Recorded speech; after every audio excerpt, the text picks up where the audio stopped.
Hi, I'm Emily from the Primary Art class, and this is Home Learning number 3. Hopefully you enjoyed mark making to music for Home Learning number 1 and making some art inspired by your bed or your bedroom for Home Learning number 2. Today I'm going to tell you about a fun drawing game called the Exquisite Quartz game. It's a game that was invented around the 1920s by a group of artists called the Surrealist artists. So let's start by having a look at 3 examples of Surrealist artwork. Have a look and we'll see what you think afterwards. The first piece of art is by Lenora Carrington. It's called Bird Bath and it was made in 1974. This is a very famous piece by Salvador Dali. It's called The Persistence of Memory and it was made in 1931. This is by René Magritte and it was made in 1964. It's called The Son of Man. So, what did you think of those examples? They're pretty strange, aren't they? The Surrealists like to use something called their subconscious to create their work. Now, your subconscious is the part of your brain that usually is active when you sleep, so all those strange, weird and wonderful things that you might have come up in your dreams come from your subconscious. And the Surrealist artists like to make work that was what we call beyond the real, beyond reality. And so they used to use their dreams actually as inspiration for their work, but they also like to play different games that help them to be more spontaneous and less worried about the everyday things and more into that kind of strange realm of imagination.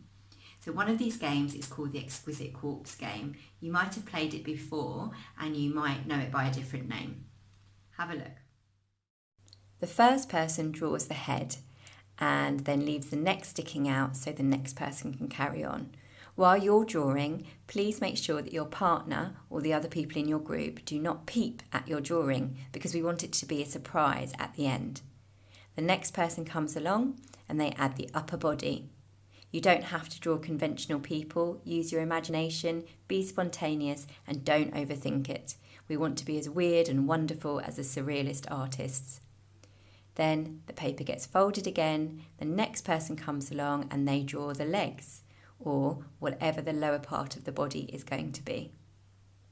Finally, the paper gets folded for one last time, carefully, and then the last person comes along and they draw the feet.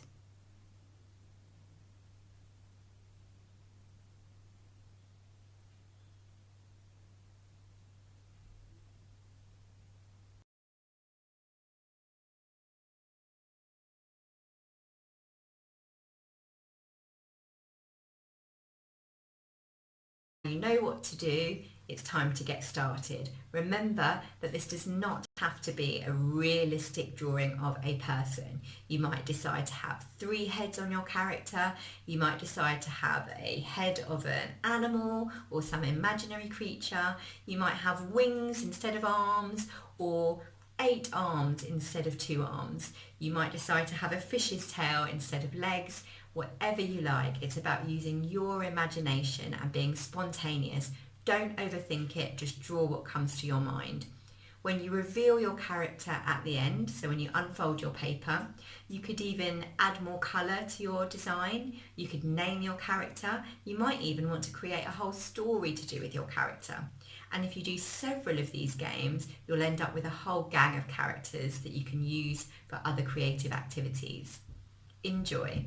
And don't forget that I love to see what you've created. You can email me at emily@theprimaryartclass.com or just go straight on and share your images on the Facebook page, The Primary Art Class.